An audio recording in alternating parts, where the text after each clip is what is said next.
Hello friends, NCERT की history की जो सीरीज़ चल रही है 8 क्लास की, उसका ये चैप्टर 4 है। चैप्टर 3 तक मैंने वीडियो बना दिया है। आप इन लोगों में से जिन लोगों ने नहीं देखा है 3 तक पहले देख लेंगे, उसके बाद ये चौथा चैप्टर का वीडियो देखेंगे। और आप लोगों को भी पता होगा कि एनसीईआरटी सीरीज़ यानी कि एनसीईआरटी कितना इम्पोर्टेंट होता है हर एक एग्ज़ाम के लिए। और आप लोगों को ये वीडियो कैसा लगता है कमेंट में बताएंगे। चलिए मैं स्टार्ट करती हूँ।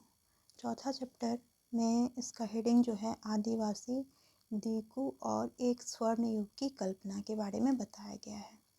और इसमें बताया गया है कि जनजाति का किस प्रकार से रहन सहन था, वो किस प्रकार से कहाँ मतलब वो उनका खाना पीना का व्यवहार कैसा था, वो शिकार किस प्रकार से करते थे, किस प्रकार वो घुमंतू थे, किस एरिया में कौन से जनजाति रहते थे, वो अपना शिकार किस प्रकार से करते थे, उनकी पढ़ाई लिखाई का स्तर क्या थी, उनका व्यवसाय क्या था, इन सब के बारे में इस चैप्टर में बताया गया है।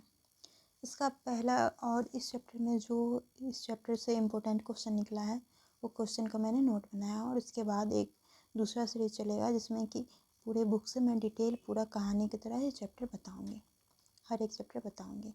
और इसके बाद मैं एक ज्योग्राफी का भी सीरीज चलाने वाली हूँ। और आप एनसीईआरटी की और आप लोगों को ये वीडियो कैसा लगता है बताएंगे कमेंट में। चलिए पहला इसका पॉइंट है मुंडा जनजाति छोटा नागपुर में रहता था। ये क्वेश्चन पूछा जाता है जो मुंडा जनजाति कहाँ रहता था, तो छोटा नागपुर में रहता था। संथाल और उरांव क्या थे, ये आदिवासी थे। पड़ती क्या होता है, तो कुछ समय के लिए बिना खेती छोड़ दी जाने वाली ज़मीन ताकि उसकी मिट्टी दोबारा उपजाऊ हो जाए, उसे क्या बोलते हैं, पड़ती बोलते हैं। अगला पॉइंट है साल। साल क्या होता है, तो एक पेड़ होता है, साल का वृक्ष होता है, आप लोगों को पता होगा। अगला पॉइंट है महुआ। महुआ एक फूल जिसे खाया जाता है या शराब बनाने के लिए इस्तेमाल किया जाता है। झूम खेती को घुमंतू खेती भी कहा जाता है। बहुत इंपॉर्टेंट क्वेश्चन है जो पूछा जाता है, जो घुमंतू खेती किसे कहा जाता है, तो झूम खेती को कहा जाता है। अगला पॉइंट है पंजाब के पहाड़ों में रहने वाले वन गुज्जर और आंध्र प्रदेश के लवाड़िया आदि समुदाय गाय भैंस के झुंड पालते थे। यानी कि दो जनजाति गुज्जर और लवाड़िया जो जनजाति थे क्या पालते थे, तो गाय और भैंस पालते थे। अगला पॉइंट है कश्मीर के बकरवाल बकरियां पालते थे। यानी कि कश्मीर में रहने वाले बकरवाल आदिवासी जो थे क्या पालते थे, तो बकरियां पालते थे। आप लोगों को याद रहेगा बकरवाल और बकरियां। बेवर क्या होता है, तो मध्य प्रदेश में घुमंतू खेती के लिए इस्तेमाल होने वाला शब्द है।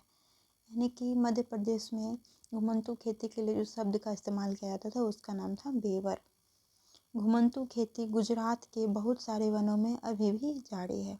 स्लीपर क्या होता है, तो लकड़ी के 36 तख्ते जिन पर रेल की पटरियां बिछाई जाती हैं उन्हें क्या कहा जाता है, तो उन्हें स्लीपर कहा जाता है।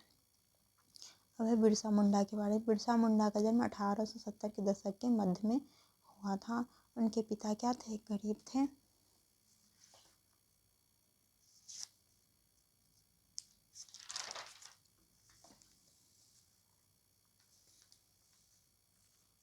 उनके पिता गरीब थे। और बताया है बिरसा का बचपन भेड़ बकरी चराते, बांसुरी बजाते और स्थानीय अखाड़ों में नाचते गाते बीता था। उनका परवरिश मुख्य रूप से बोहंडा के आसपास के जंगलों में हुई थी। वैष्णव क्या होता है, विष्णु की पूजा करने वाले को क्या बोलते हैं, तो वैष्णव बोलते हैं।